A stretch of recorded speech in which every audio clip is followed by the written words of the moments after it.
अस्सलाम वालेकुम जी स्टूडेंट। आज है हमारा लेक्चर नंबर 23 लेक्चर नंबर 23 और मॉड्यूल हम इसमें कवर करेंगे 101, 102, 103 एंड 104। ये 4 मॉड्यूल हम इसमें कवर करेंगे और हमारा ये है चैप्टर नंबर 3 कंटिन्यूटी। एक न्यू चैप्टर हमारा स्टार्ट हुआ है इस लेक्चर में। सबसे पहले हमने डेफिनेशन देखनी है फंक्शंस को समझने से पहले आप चैनल को लाजमी सब्सक्राइब भी कीजिएगा और बेल आइकन को प्रेस करें।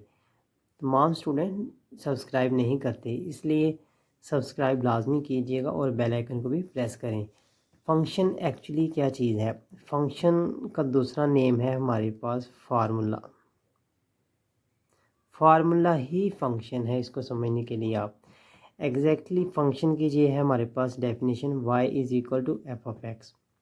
Y is equal to f of x, ये है हमारी डेफिनेशन फंक्शन की। इस डेफिनेशन को समझने के लिए हम इधर लिखेंगे, एक हमारे पास फंक्शन है y is equal to 2x, ये एफ ऑफ एक्स के करस्पॉन्डिंग है।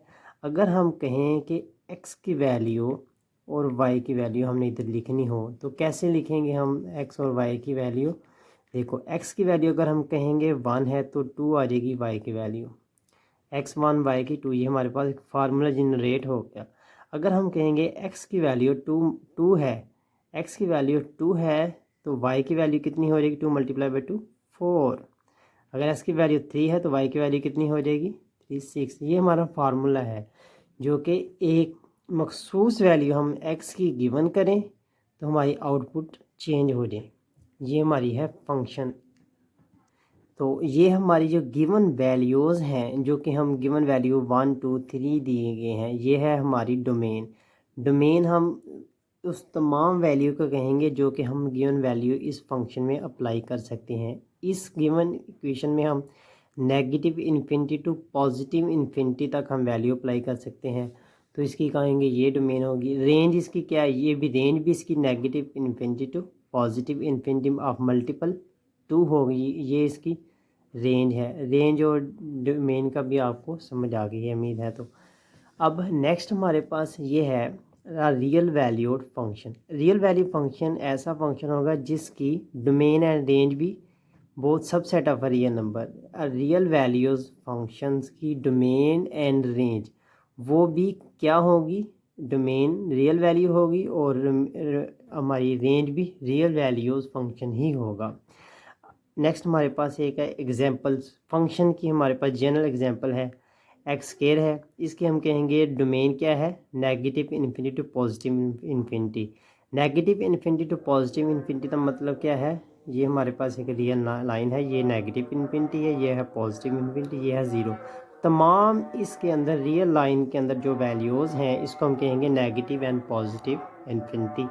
इसमें से कोई भी वैल्यू उठाएं, इधर पुट करें तो हमारा जो रिज़ल्ट आएगा, हम कहते हैं एनी वैल्यू पुट करें इसमें तो हमारा ये रिज़ल्ट आएगा, ये इसकी रेंज आ गई।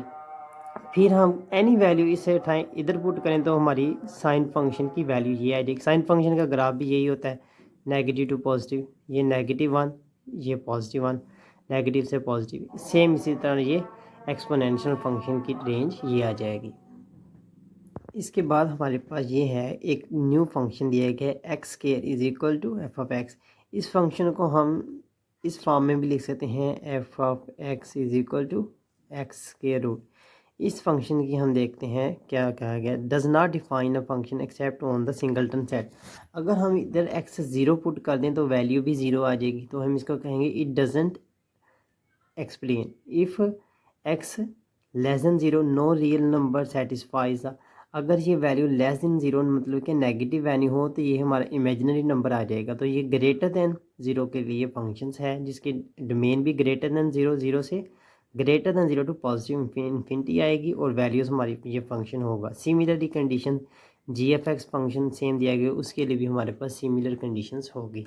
ये देखें ना आप, ये हमारे पास 0 है, ये पॉजिटिव इन्फिनिटी है, ये वाली वैल्यू हमारे पास आएगी इस फंक्शन की। नेगेटिव वाली क्यों नहीं आएगी? ये इमेजिनरी बन जाएगा, रियल वैल्यूड फंक्शन नहीं होगा। फिर अगर हमारे पास g f x is equal to negative x के रूट होगा तो हमारी रेंज किधर किधर अलाई करेगी? 0 से negative and positive infinity both होगी। इसके बाद हमारे पास ये एक फंक्शन दिया गया है। फंक्शन हमारा एक पर्टिकुलर वैल्यू आती है, यूनिक वैल्यू हमारी आती है। किसी भी फंक्शन की रेंज क्या होती है, यूनिक होती है, दो रेंज नहीं हो सकती। ये हमें function if x y and x by one, ये हमें कह दिया गया एक्स इज सेम होगा और वाई जो हमारी रेंज आ गई वो सेम नहीं होगी, तो हम कहते हैं it is not a function. अगर फंक्शन कब होगा, जब वाई और वाई वन दोनों इक्वल होंगे देन फंक्शन होगा। The set x that occurred as first member of f is the f. अगर ये हमारे ये वाई वन और वाई इक्वल ना हो तो ये फंक्शन नहीं होगा। इसके बाद हमारे पास ये कुछ प्रॉपर्टीज़ हैं फंक्शंस की, जो कि जनरल प्रॉपर्टी हैं। आप देख सकते हैं इन दोनों का इंटरसेक्शन, हमारे पास दो फंक्शन की डोमेन लें सबसे पहले, उनका इंटरसेक्शन ज़ीरो नहीं होना चाहिए। फिर उसके बाद कोई भी फंक्शन, दो फंक्शन पॉजिटिव हो रहे हैं तो हम अलग अलग फंक्शन का पॉजिटिव कर सकते हैं, नेगेटिव हो तो अलग का नेगेटिव कर सकते हैं। ये है फर्स्ट प्रॉपर्टी, ये है सेकंड प्रॉपर्टी, ये है थर्ड। अगर मल्टीप्लाई हो दोनों का अलग अलग ले सकते हैं हम।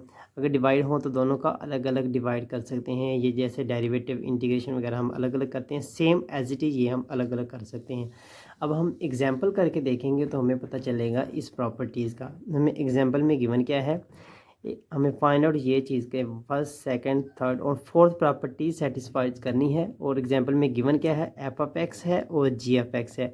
सबसे पहले हम डोमेन देखेंगे, एफ ऑफ एक्स की डोमेन क्या है। डोमेन को एफ कह दिया हमने, एफ की, इसकी डोमेन क्या है। अगर हम इस जगह पर वन पुट करें तो देखिए हमारी वैल्यू क्या आएगी, 1 3 स्क्वायर रूट आ जाएगा। अगर हम 2 पुट करें वैल्यू तो हमारी क्या वैल्यू आ जाएगी, 0। अगर हम इधर 2 पुट कर दें तो वैल्यू हमारी कितनी आ जाएगी, 0। अगर नेगेटिव 2 पुट करें तो भी वैल्यू 0 आ जाएगी। तो हमने ये कह दिया फंक्शन हमारा क्लोज है -2 से +2। इसका मतलब क्या है, -2 से क्लोज है +2। ये दोनों वैल्यू डज नॉट इंक्लूड होगी तो हमारा ये फंक्शंस होगा। अगर हम देखेंगे ये वाली वैल्यू, इसकी वैल्यू क्या होगी,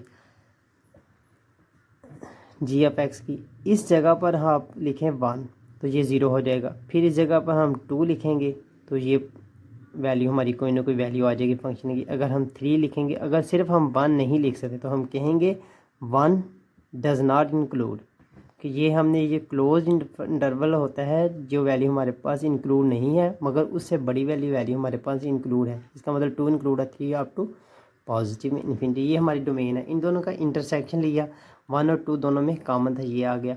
अब हमने देखा फंक्शन को अलग अलग कर सकते हैं, एफ प्लस जी एक्स, ये अलग अलग करके लिख लिया हमने, एफ एफ एक्स प्लस जी एफ एक्स, ये F F x negative x. अब एफ जी एक्स ये मल्टीप्लाई करना था इन दोनों को हमने मल्टीप्लाई करके एक ब्रैकेट में लिख लिया, फिर इन दोनों को हमने अलग ब्रैकेट में करके लिख लिया। ये जनरलाइजेशन ऑफ प्रॉपर्टीज़ है, बहुत 4 प्रॉपर्टीज़ के। इसके बाद हमारा है लिमिट्स। लिमिट एक्चुअली क्या है, लिमिट है हमारा बहुत ही स्मॉल पार्ट्स है। लिमिट जिसको हम स्टडी करते हैं, बहुत बड़ा फंक्शन नहीं है। It is a study for minute level, हम कह सकते हैं microscopic level. The tangent problem, ये टेंजेंट प्रॉब्लम क्या है, ये हमारे पास एक पॉइंट है P, ये है पॉइंट Q। इन दोनों को जब ज्वाइन करते हैं, ये हमारी है सीक्वेंट लाइन, दो पॉइंट को ज्वाइन करने के लिए। और ये इन दोनों पॉइंट को ज्वाइनिंग करने वाले पॉइंट पर P पर हमने एक लाइन ड्रॉ की। इसको हम इन दोनों को, ये कर्व है हमारी, ये कर्व है, इन दोनों पर किसी भी पॉइंट पर हम टेंजेंट लाइन ड्रॉ करेंगे। ये भी एक टेंजेंट लाइन है, इस पॉइंट पर जो इसको ड्रॉ करते हैं ये भी एक टेंजेंट लाइन है, ये भी एक टेंजेंट लाइन है। इस टेंजेंट लाइन को हम, ये वाली टेंजेंट लाइन है, इस ग्राफ की भी ये वाली टेंजेंट लाइन है। ये इसके इधर देखें आप, इधर से लेकर इधर तक अगर हमारी वैल्यू 5 होगी, फिर इधर से लेकर इधर तक हमारी वैल्यू कितनी हो जाएगी, 3 हो जाएगी। इधर से लेकर इधर तक वैल्यू हमारी 2 हो जाएगी। ये यानी हम करीब जाते जाएंगे तो हमारी वैल्यू स्मॉल होती जाएगी। इसको हम स्टडी करते हैं लिमिट के लिए, स्मॉल वैल्यू के लिए। नेक्स्ट हमारे पास है एरिया द प्रॉब्लम। एरिया की प्रॉब्लम्स क्या है, अब आप देखें ये हमारे पास एक कर्व है, इसके नीचे एरिया शेड किया गया है। इस एरिया को हमने एक्चुअल एरिया जो कि एग्जैक्ट एरिया, उसको हमने ड्रॉ करने के लिए कि हमने एरिया, फॉर एग्जांपल इस कर्व के नीचे एरिया है 240 मीटर। अगर हम देखें एग्जैक्ट हम 240 नहीं फाइंड आउट कर सकते क्योंकि ये इधर ना स्क्वायर का फार्मूला लगेगा, ना रेक्टेंगुलर का, ना फिर ट्राइंगल का। इसको हम कैसे करते हैं, इसको हम स्मॉल पार्ट्स में ड्रा कर देते हैं। ये देखें हमने स्मॉल पार्ट्स में ड्रा कर दिया डिवाइड। इधर रेक्टेंगुलर का फार्मूला लगाएंगे, इधर लगाएंगे, इधर लगाएंगे, इधर लगाएंगे, इन दोनों को जमा करेंगे तो हमारा रिजल्ट आ जाएगा 235। क्यों आएगा, 5 का एरर फिर रह गया। ये देखें ये इतना रिजल्ट बच गया। ये जो गैप है, खाली जगह है, इसको हम रिड्यूस करने के लिए ये जो रेक्टेंगुलर है इसको स्मॉल कर देंगे अप टू इन्फिनिटी। ये देखें ये हमने स्मॉल कर दिया, ये एरर बहुत कम है तो हम इसको कह सकते हैं मतमासल है 240 के अनकरीब आ जाता है, यहाँ 239.99 आ जाएगा। ये हम एरर को रिड्यूस करने के लिए हम क्या यूज़ करेंगे, लिमिट्स। ये हमारे पास है example of a limits behaviour. हमने देखना है इसके ग्राफ का। आपने इस इक्वेशन में वैल्यू 1 पुट करनी है तो ये पॉइंट आ जाएगा, 2 पुट करनी, 3 पुट करनी तो हमारे पास ये वाली इक्वेशन आ जाएगी। ये हम बिहेवियर देखेंगे, ऐसा बिहेवियर अगर अप्रोचेस टू 2 करेंगे तो ये अप्रोचेस टू वैल्यू किसको करेगा, 3 को करेगा, अप्रोच करेगा। सेम एज इट इज़ हमारे पास है limits as an formal definition. Formal definition limit a approaches to f of x is equal to l के होगा, यानी किसी भी वैल्यू को अप्रोच करेगा। इसकी इन्वेस्टिगेशन के लिए हम देखेंगे द लिमिट हमारे पास है limit x approaches to 1, approach to 1 हमारे पास ये देखें ये ग्राफ है, इधर 0 है, इधर है हमारे पास 1, इधर हमारे पास है 2, इधर -1। अप्रोच टू 1 का मतलब है ये इधर से 1 के करीब है, ये इधर से 1 के करीब है। इधर आप कोई भी वैल्यू पुट करेंगे तो ये 1 नहीं होगा, 1 पर वैल्यू 0 देगा और 1 के करीब करीब इसका रिजल्ट रहेगा। ये है हमारा लिमिट का। सेम एज इट इज़ इसका है साइन का, साइन फंक्शन का। इसके बाद जो हमारी थर्ड है हमारी ये वाली, ये है मॉड्यूल -1 एंड इसका मतलब होता है पॉजिटिव वैल्यू और नेगेटिव वैल्यू। अगर हमारी नेगेटिव वैल्यू होगी तो रिजल्ट ये वाला -1 आ जाएगा, पॉजिटिव वैल्यू होगी ये वाला पॉजिटिव वैल्यू होगी, तो हम कहेंगे लिमिट डज नॉट एग्जिस्ट। इसके बाद हमारा नेक्स्ट है formal definition of limit. Formal definition के लिए भी सेम है, बस थोड़ी सी चेंजिंग है। अगर हमारा कोई पॉइंट दूसरे पॉइंट पर लाई करता है, x approaches to x not f of x is equal to l, then ये डेफिनेशन है if f is defined on some deleted neighbourhood of x not and for every x greater than 0 epsilon greater than 0 there exists a sigma greater than 0 such that f of x negative l, ये जो हमारा function है ये negative l की positive magnitude less than epsilon की होगी when ever x, ये sigma को हमने डिफाइन कर दिया रिलेटेड नेबरहुड को। अब नेक्स्ट हमारे पास एक एग्जांपल है ये वाली limit x approaches to x not f of x is equal to c x not. इसको हमने इस एग्जांपल में वैल्यू पुट करनी तो हमें ये पता चलेगा ये लिमिट की फॉर्मल डेफिनेशन है। एल की जगह हमने क्या पुट कर दिया, एक्स नॉट पुट कर दिया और एफ ऑफ एक्स की जगह पे हमने सी एक्स पुट कर दिया। अब इनमें से हमने क्या कॉमन लिया, सी कॉमन ले लिया, रिमेनिंग वैल्यू हमारी ये बच गई। इसको हम कह सकते हैं ये लेस देन एप्सिलॉन होगा। अगर ये दोनों फंक्शन लेस देन एप्सिलॉन हो गए तो इनके जो पॉइंट्स हैं ये लेस देन किसके होंगे, सिग्मा के। यही हमारी फॉर्मल डेफिनेशन है। उम्मीद है तमाम स्टूडेंट को लेक्चर की समझ आई होगी। तो जल्दी से सब स्टूडेंट वीडियो ख़त्म करने से पहले चैनल को लाजमी सब्सक्राइब कीजिएगा ताकि आप नेक्स्ट आने वाली वीडियो हासिल कर सकें। जज़ाकल्लाह, मिलते हैं हम नेक्स्ट एग्जाम्पल में।